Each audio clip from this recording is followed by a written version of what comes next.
নমস্কার, কেমন আছেন সবাই? আমার চ্যানেলে নতুন একটি ভিডিওয়ে আপনাদের সবাইকে স্বাগত। আজকে আমার রেসিপিটি হচ্ছে সম্পূর্ণ নিরামিষ সিঙ্গারার রেসিপি। তার জন্য আমি প্রথমে আলু কেটে সিদ্ধ করতে বসিয়ে দিয়েছি।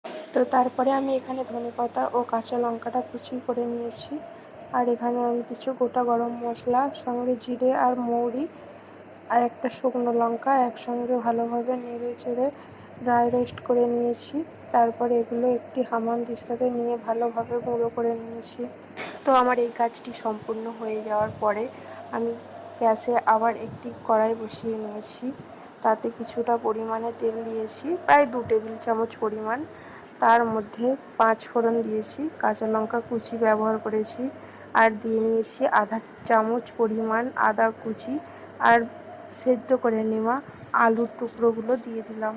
এবার ওটা ভালোভাবে নেড়েচেড়ে ওতে বাদাম দিয়ে আর একটু হলুদ গুঁড়ো আর ভেজে রাখা গুঁড়ো মশলা দিয়ে ভালোভাবে নেড়েচেড়ে এখানে আমি ব্যবহার করলাম কাশ্মীরি রেড চিলি পাউডার আর ধনেপাতা। আর এখানে যদি নুনের পরিমাণটা কম লাগে একটু দিয়ে নেবেন। দেখবেন এরকম কড়াইয়ের গা থেকে মশলাটা উঠে চলে আসছে, এইরকম অবস্থায় আপনারা আলুর পুরটা তুলে নেবেন। এদিকে আলুর পুরটা ঠান্ডা হতে থাক, ততক্ষণে আমি এখানে ময়দাটা মাখিয়ে নিই। তার জন্য আমি এখানে 1 বাটি ময়দা আর কিছুটা পরিমাণ কালো জিরে নিয়েছি, আর পরিমাণ মতো লবণ দিয়ে নিয়েছি, আর একটু সামান্য চিনি দিয়েছি, 2 টেবিল চামচ তেল দিয়েছি। এবার সমস্ত শুকনো উপকরণগুলিকে ভালোভাবে হাত দিয়ে মাখিয়ে নিতে হবে। ভালোভাবে মাখানো হয়ে যাওয়ার পরে অল্প অল্প জল দিয়ে একটা ডো তৈরি করে নিতে হবে। তো আমি এখানে একটা সফট ডো তৈরি করে নিয়েছি। তারপরে আমি তার গায়ে একটু তেল মাখিয়ে আরেকবার ভালোভাবে মেখে নিয়েছি। মেখে নেওয়ার পরে আমি আরেকটু গায়ে তেল বুলিয়ে ঢাকা দিয়ে কিছুটা সময় রেখে দিয়েছিলাম। কিছুক্ষণ পরে ফিরে এলাম, প্রায় 10 মিনিট পরে। সেটাকে আরেকটু ভালোভাবে মাখিয়ে নিয়ে একটু লেচি করে নিয়ে এরকম লম্বাভাবে বেলে নেব। তারপরে মাঝখান থেকে আমি একটা কাট লাগিয়ে নেব। মাঝখান থেকে কাট লাগিয়ে নেওয়ার পরে আমি এইভাবে সিঙ্গারার বাইরের অংশটা বানিয়ে নিয়েছি। এরমভাবে হাত দিয়ে একটু প্রেস করে করে করে নিলেই হবে, এক্সট্রা জল লাগাবার কোনো প্রয়োজন নেই।